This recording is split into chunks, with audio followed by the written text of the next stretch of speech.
Christian McCaffrey, when on the field, is a better PPR running back than Jonathan Taylor. Yes, I said it. He's better. For a detailed breakdown of Christian McCaffrey and why he's a better PPR running back than Jonathan Taylor, check out this video up here. I also go over his injury history as well as his on-the-field production. Moving on to my next running back. My number 2 running back is pretty obvious. Jonathan Taylor. He's an absolute beast. Don't hear what I'm not saying. Jonathan Taylor is an incredible running back. And I don't blame anybody for taking him number 1 overall, which is why he's my number 2. I think that he is safe. I think that Matt Ryan's going to throw him the ball more because Matt Ryan is more likely to check down the ball than Carson Wentz. Carson Wentz has some legs on him. He thinks he can run a little bit, which he can. That has never been Matt Ryan's game. Matt Ryan is not trying to run the ball. So he's going to dump it off more. He's going to dump it off to Nyheim Hines, but also dump it off to Jonathan Taylor. I have both of these running backs as a tier 1. Number 3 on my list, Austin Ekeler. Austin Ekeler is another PPR beast. One of the previous knocks on Austin Ekeler was the fact that he's not going to score touchdowns. Well, that changed dramatically last year. He went from 3 touchdowns the year before to 20 touchdowns last year. That's wild. Talk about a jump in production. My goodness, 20 touchdowns? Woo-wee. I don't think those touchdowns are repeatable. Obviously, it's clearly an outlier. 20 touchdowns from 3, 11. I think he goes probably back down to the 12 to 13 range. One thing I found a little curious about something that Austin Ekeler said recently, though. Both Austin Ekeler and his coach have both hinted at the fact that he may have a reduced role this year. The Chargers drafted Isaiah Spiller, who could come in and take some of that work.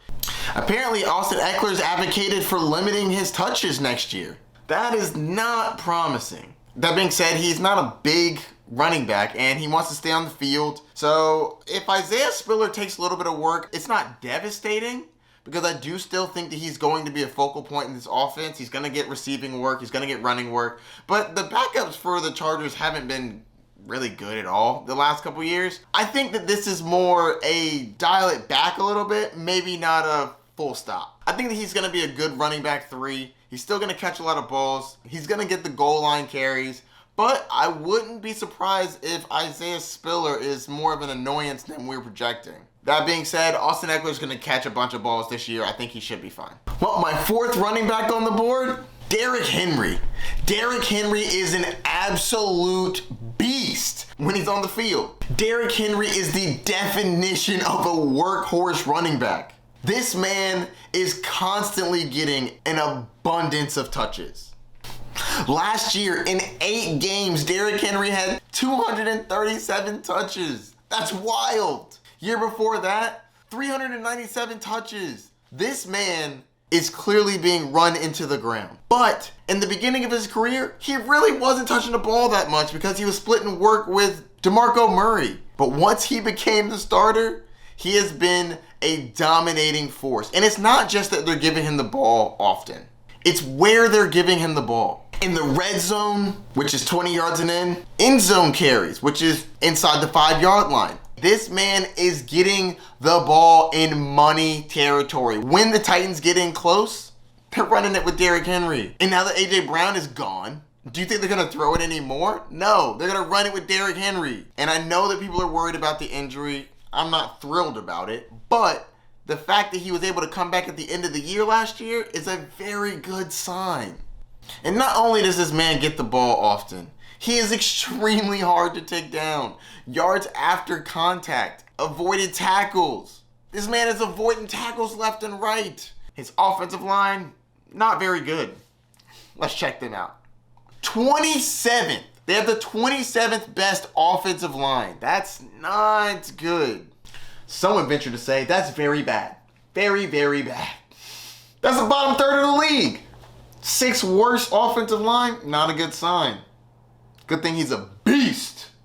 But because he doesn't catch the ball enough yet, he's my 4th rated running back. If he started catching the ball, this man be dangerous. If it wasn't PPR, I would have him above Austin Ekeler, but PPR leagues, he deserves to be in that 4th spot. But enough about Derrick Henry. Next up, we have Dalvin Cook. I love Dalvin Cook. He gets it done in the air and on the ground. And when they get in close, you know he's the primary running back. But last year, something strange happened. He got the ball, but he didn't convert like he usually does. So what that tells me is he's getting the touches when they get in close, 5 yards and in, but he's not converting those into touchdowns. That's not like him. So what that leads me to believe is we got some positive touchdown regression coming this year. I think that Dalvin Cook is going to have a substantial increase in his touchdowns. I mean, he played well in a lot of his other factors. Breakaway attempts, explosive plays, avoided tackles. He's getting it done. He just did not convert his touches into touchdowns. His total touchdowns went from 13 to 17 to 6. 6 touchdowns for Dalvin Cook is terrible. Terrible. Dalvin Cook should be at least double-digit touchdowns. Book it. Dalvin Cook has at least 10 touchdowns this year. You can go ahead and mark that down on your calendar. Come back and check this at the end of the year because he's definitely getting there. But on the other hand, he does miss games every year. 2017, he only played 4. 2018, he played 11. 2019, 2020, 14 games. Last year, 13. You can pretty much guarantee that he's going to miss games. At least a couple. So if you're going to draft Dalvin Cook, you might want to grab Alexander Mattison in the later rounds. Also something that's different this year, head coach Mike Zimmer is out. In comes Kevin O'Connell. He says they're going to be running their offense a little more like the Los Angeles Rams. That's going to do great for Justin Jefferson, but I also believe that they're going to be throwing the ball to Dalvin Cook a little bit more. Chad Graff from The Athletic says that Dalvin Cook's been lining up a bunch in wide receiver sets, but that was in OTAs, and I don't know if that's guaranteed to happen, but it is nice that they're at least thinking about getting him more involved in the receiving game. That could do your fantasy team wonders. Next up on the list, Alvin Kamera. Now, Alvin Kamera is dealing with a legal situation. Alvin Kamara's court hearing for felony battery has been postponed for 60 days. It's already been postponed 3 times, so there's a chance that it gets postponed again. His legal situation is very up in the air, but what's not up in the air is his talent. Now, there's a chance he gets suspended for 6 games. That's a lot. And if he does get suspended for 6 games, obviously his ADP is going to fall probably to the 3rd, 4th round. But as of right now, there's a chance that it gets postponed again and it gets handled after the season. Alvin Kamara is an absolute beast. He's an incredible football player when he's on the field. He's great in the receiving game as well as the rushing game. He can score a bunch of touchdowns. He gets it done in a bunch of different facets. Up next, we have Joe Mixon to start our tier 3. Joe Mixon is an incredible running back. He doesn't get involved enough on 3rd down for me personally. Like, a lot of people thought it was crazy in the Super Bowl that Samaje Perine was getting 3rd down work, but that's kind of how they like to play. And the reason this is, I believe it's because Joe Mixon's pass blocking. Though Joe Mixon is a fantastic running back, his pass blocking is horrific. That's why you can't have him in on 3rd down, because he can't protect Joe Burrow. And the number one thing that the Cincinnati Bengals need to do is protect Joe Burrow. So that's one of the reasons why he's not in the 2nd tier. If you're getting taken out on 3rd downs and you're not getting the work that Derrick Henry's getting, you got to be a little bit below. Now, don't get me wrong. Joe Mixon can absolutely finish as a top 5 running back, for sure. He is an incredible running back, but I would prefer if he got some more catches. One of the things that he does do well inside the red zone and inside the 5-yard line, which is money time for a running back. You want your running back involved 5 yards and in. So in conclusion, I like Joe Mixon. He's a great running back, but I got him below the top 6. Still think he can finish in the top 5, but needs to stop getting taken off the field. Practice your pass blocking, bro. Up next, we have Leonard Fournette, or as I like to call him, Playoff Lenny. One of the things that makes Leonard Fournette special is his targets.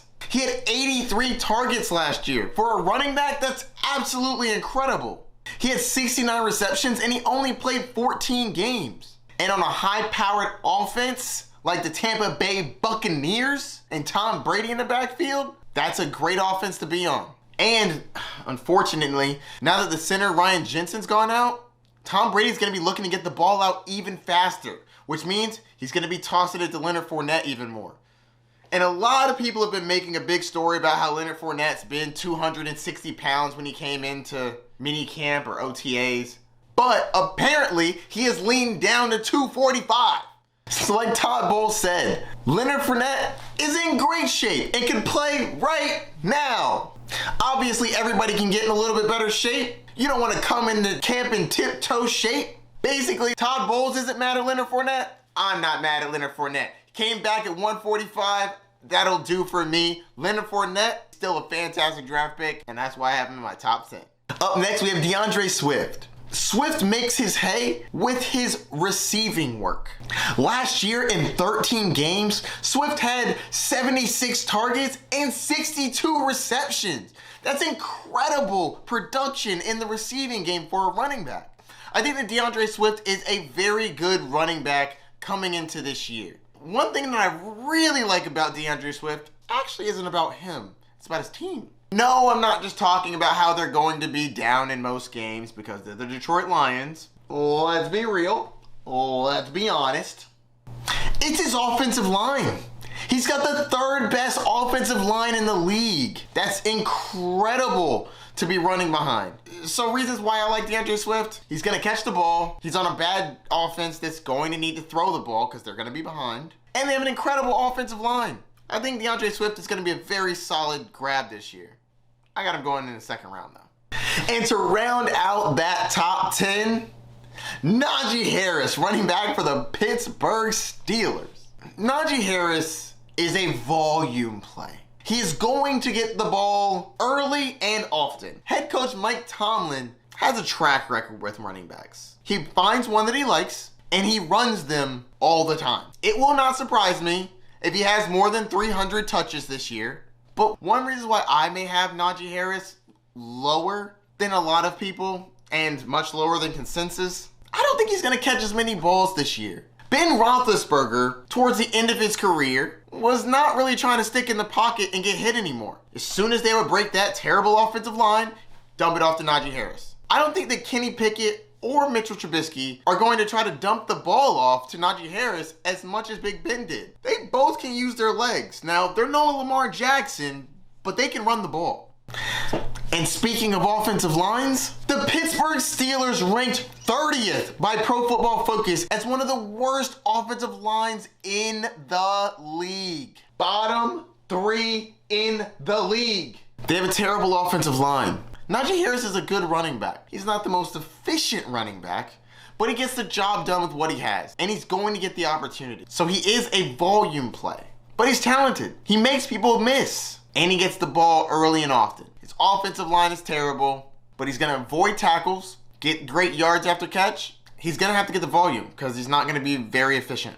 And that's going to do it for my top 10 fantasy running backs. What did I get right? What did I get wrong? Don't forget to like, subscribe, and hit that notification bell. If you have any questions, hit me up. More grades will be coming soon. I'll see you later, Bay Nation. Peace.